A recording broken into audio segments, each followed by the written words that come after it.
But you kind of said it yourself, maybe people were saying you suck or whatever. Oh, that wasn't me. That was my doppelganger. He just looks like me. I'm not that guy.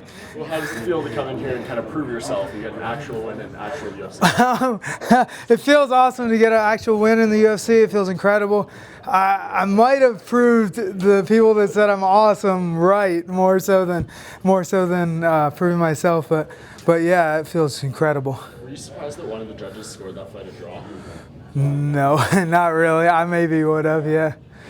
Allan, like, when I got to the UFC, I'm like, shoot, there's that grippy cage and whatever. It makes taking people down a lot harder and stuff.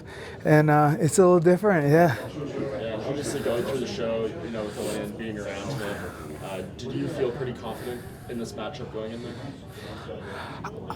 Not really, because I'm like, shoot, I don't really know. I mean, he's 15-0, and he's beat a lot of tough guys. And some guys, you know, they train differently than they fight. So I thought maybe like when it's a real fight, he's really a gamer. So I didn't know what to expect. Were you happy with your performance in the fight? No, I was really disappointed. I was getting a little, you know, tired. Usually I don't get ever tired. But unfortunately, like a timing issue, like after the show, I had to go shear alpacas for 3 months. And so I'm on the road, I'm just shearing all day, tackling llamas down and stuff. And then at the end of the day, I run over, try to find a gym in whatever state we're in and go train. But it's just not the same as being at your home gym. A lot of these gyms, like, they don't push you as hard, you know. Even when I'm out of shape eating fast food, I can make it through a workout, but it's a little different ball game. As soon as I got back to my gym, I was like, oh, I thought I was in shape, and I'm like, no. But is there a thought of, you know, maybe switching camps or going to like a permanent gym and just, you know, making, now that you're in the UFC now? I have a permanent gym. Yeah. I just have a seasonal job for 3 months, Right. But the timing was terrible because right after the show I had to leave, you know. Right. So it'd be nice if I could keep my job and work around it, but shoot, I don't have to now. If I can make, you know, $20,000 a year, I'm set. I can squeak by on this. I can live off this for a year. Do you still plan on living in your van? Because that was sort of featured on the show and everything. Yeah, there's no reason not to. It's cheap, right? What about here? Was it weird staying in a hotel as opposed to staying in the van? No, it's nice. What? Where you slept? Oh, I slept on the floor, but Okay, that's cool. And you know, what's it been like, this journey? I mean, you can go back to last year when you fought Devontae Smith. People are counting you out in that fight. You've really overcome a lot to get here. Has that hit you yet, that you have this UFC victory and you're a mainstay in the UFC? well, fingers crossed, yeah. Hopefully. Yeah. I mean, it's incredible. Getting paid to fight? What? We get paid to do this? It's incredible. So, yeah, it's unbelievable. Back to you saying you slept on the floor. Was it that you didn't want to pamper yourself too much before a fight, or what was it? Yeah, I feel I feel like it's a steady decline, right? Next thing you know, you start sleeping on beds. Next thing you know, you're crying watching The Notebook. You know, it's just like I don't want to get weak. You know. Ahead of your second UFC fight, will you sleep in a bed? No, I haven't slept on a bed since I was like, 6 years old. So it's just, I feel like that's the future. In the future, they're going to sell like pieces of plywood. They got to sell something, right? So they'll just sell you a piece of plywood. This is good for your back. Because think about it, like when you're laying on a bed, your back's like all supported by the cushion. I feel like your muscles should be like supporting all that. And I've never had any back problems, so I'm the experiment. We'll see. If I'm all crippled up. What? You talk to a doctor about this. Doctors don't know anything. We'll see. In 40 years, if I don't have any back problems, you'll know I was right. Quite the character. What would you say is the most interesting thing about yourself? I'm not very interesting, but I don't know. I keep winning somehow, even though I'm terrible. That's interesting. I like that though. It seemed like you had a lot of fun on this season of The Ultimate Fighter. What was your favorite moment from the series? Oh, there were so many crazy things that didn't even make it on film. I personally like Tough Talk, your skit with RJ. Oh yeah. That was hilarious. Great job. It was pretty funny. The one guys, they stuck like on the dishwasher that it was broken, and it said like don't use dishwasher management or whatever. And the other team, like the whole season, they didn't use it, and they were so pissed when they found out it was like fake. But it just sat there the whole season. I know this win's fresh, but when are you looking to get back in there? And is there anyone you want to fight on the roster? I want to fight Joe Giannetti.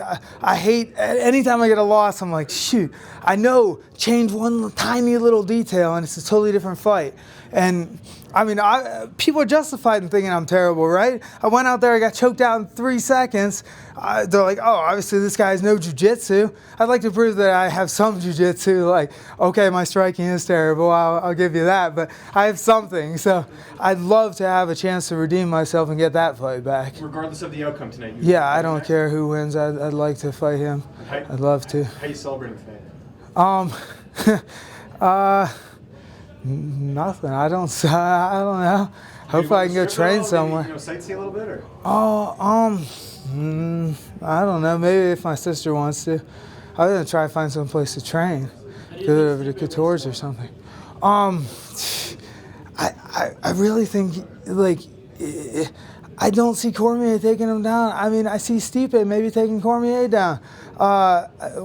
Maybe ground and pound, maybe knockout. I mean, I don't know. Please tell me, how did you come up with your Instagram handle? Follow me, I'm blind.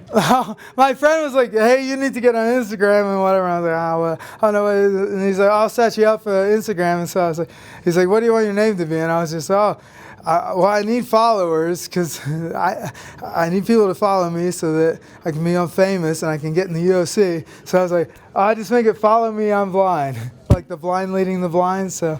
As a fighter, when you hear Max Holloway got pulled out for those concussion-like symptoms, does that freak you out at all about the future? No, I mean, I figure if you're like all messed up, you won't even know it anyway, so I'll just be happy. I used to work with this guy, he had Alzheimer's and whatever. He was hilarious. He'd stand up in the middle of Wendy's and start playing his harmonica, and like, I mean, as long as you enjoy your life, who cares, right? Going back to the long I have to ask, what's the most effective takedown? You do single legs, double legs when you take them down?